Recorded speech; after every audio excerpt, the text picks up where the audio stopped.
নিত্য প্রয়োজনীয় পণ্যের দাম কমাতে চাল, গম, আলু, চিনির মতো ২০টি পণ্যের উৎসে কর কমানো হয়েছে। দেশীয় শিল্প উদ্যোক্তা ও তথ্য প্রযুক্তি সেবার সম্প্রসারণে বিদ্যমান শুল্ক কাঠামোতে সহায়তার ঘোষণা দেওয়া হয়েছে। নতুন বাজেটে কর, ভ্যাট ও শুল্ক সুবিধার হ্রাস বৃদ্ধির কারণে কোন কোন পণ্যের দাম বাড়বে বা কমবে তা জানাচ্ছেন মাসরুর শাকিল।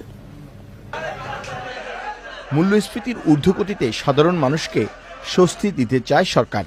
তাই এবারের বাজেটে নিত্য প্রয়োজনীয় ২০টি পণ্য ধান, চাল, গম, আলু, মাছ, মাংস, পেঁয়াজ, রসুন, মটর, ছোলা, মসুর, আদা, হলুদ, শুকনো মরিচ, ডাল, ভুট্টা, আটা, ময়দা, লবণ, ভোজ্য তেল ও চিনির উৎসে কর ২% থেকে কমিয়ে ১% করা হয়েছে। শুল্ক কাঠামোর পরিবর্তনের কারণে দাম কমতে পারে গুঁড়ো দুধ, chocolate, laptop, rod, bar, angle, motorcycle, kidney dialysis filter